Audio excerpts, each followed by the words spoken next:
नमस्कार, मैं श्री रुद्र स्वरूप सेवा संस्था के तरफ से और राम कुमार पाल चौसठ फाउंडेशन के तरफ से आपका राष्ट्रीय बाल सनातनी वक्ता माधव पांडे। आज का विषय है आत्मा क्या है। श्रीमद् भगवद गीता के 2 अध्याय के 23वां श्लोक में भगवान श्री कृष्ण ने अर्जुन से कहा है कि हे अर्जुन, आत्मा का कभी नाश नहीं हो सकता, क्योंकि आत्मा अजर, अमर और अविनाशी है, जिसे न शस्त्र काट सकते हैं, न आग उसे जला सकती है, न पानी उसे भिगो सकता है और न ही हवा को बुझा सकती है। अतः हे पार्थ, यह आत्मा तो एक ऐसा जीव है जो कि व्यक्ति के कर्म फल के अनुसार एक शरीर से दूसरे शरीर में भटकता रहता है। नैनम छिन्नन्ति शस्त्राणि, नैनम दहति पावकः, न चैनम खलदन्त्यापो, न शोष्यति मारुतः। अर्थात आत्मा को न शस्त्र काट सकते हैं, न आग उसे जला सकती है, न पानी उसे भिगो सकता है और न ही हवा उसे सुखा सकती है। Weapons cannot shield the soul, nor can fire burn it. Water cannot wet it, and nor can wind dry it. सनातनी धर्म में शास्त्र यह कहते हैं कि आत्मा एक शरीर को धारण करती है और फिर जन्म मरण का चक्र अनवरत ही चलता रहता है। अतः हे पार्थ, एक डरा हुआ कायर व्यक्ति अपने जीवन में सैकड़ों बार मरता है, जबकि एक निडर या धीर पुरुष व्यक्ति अपने जीवन में मृत्यु के रहस्य को जानने वाला केवल एक बार ही अपनी मृत्यु का आलिंगन करता है।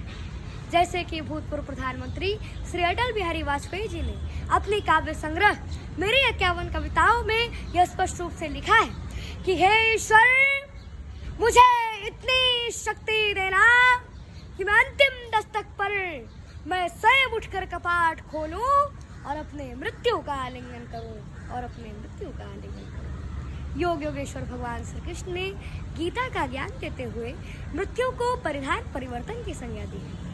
जैसे कि हम प्रतिदिन स्नान करके नए वस्त्र पहनकर प्रसन्न होते हैं, वैसे ही इस जीवात्मा के पूर्व कर्मों के आधार पर मिलने वाले नए शरीर व साधन की प्राप्ति के लिए हमें शोक नहीं करना चाहिए, अपितु नए साधन की प्राप्ति के लिए हमें प्रसन्न होना चाहिए। भगवान श्री कृष्ण ने मृत्यु से ऊपर उठने की प्रेरणा दी है। जैसा कि अथर्ववेद में ताम मृत्युम दयता मां प्रमिष्ठा, मतलब कि मृत्यु तेरी रक्षा करे और तू समय से पहले न मरे। और फिर उत्तवा मृत्योर पीपरम कहकर भगवान ने यह संदेश दिया है कि हे जीवात्मा, मैं तुझे मृत्यु से ऊपर उठाता हूँ। मृत्योर मां पुरुषोदि, अर्थात हे मृत्यु, तू पुरुष को समय से पहले मत मार। गीता में भगवान श्री कृष्ण ने अर्जुन से कहा है कि हे पार्थ, देहधारी के इस मनुष्य के शरीर में जैसे बालपन, जवानी और वृद्धावस्था की प्राप्ति होती है, वैसे ही देहांतर की भी प्राप्ति होती है। अतः हे पार्थ, धीर पुरुष इसमें कभी मोहित नहीं होता। देहिनोऽस्मिन् यथा देहे कौमारं यवनं जरा, तथा देहांतर प्राप्त धीरस्तत्र न मोयति। देह का अर्थ है यह शरीर और देही का अर्थ है जो शरीर के भीतर रहता, यानी आत्मा। यह सबसे पहले समझाया गया है कि देहिना अस्मिन् देहे, इस शरीर में जो शरीर का निवासी है वह आत्मा है, और यही आध्यात्मिक ज्ञान की शुरुआत है। देहा means this body and Dehi means who within the body. That is the first of all explained. Dehina asmin Dehi. In this body, there is a resident of the body, that is soul, and that is the beginning of spiritual knowledge. फिर भगवान श्री कृष्ण अर्जुन से कहते हैं कि हे पार्थ, वाशांश जीर्णा नियथा विहाय नवाणि गृह्णा तेन रूपराणि तथा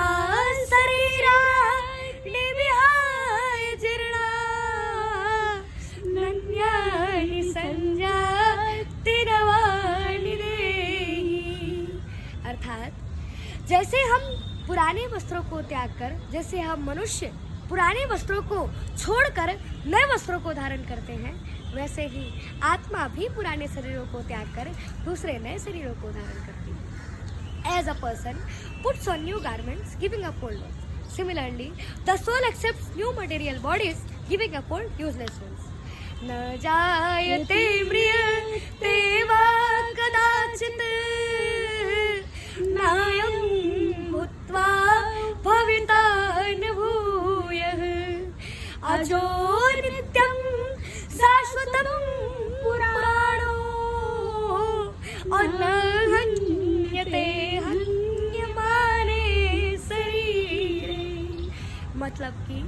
यह आत्मा किसी काल में न जन्म लेता है और ना ही मरता है और ना ही फिर अभाव रूप होने वाला है। मतलब कि आत्मा एक अजन्मा, नित्य, शाश्वत और पुरातन है।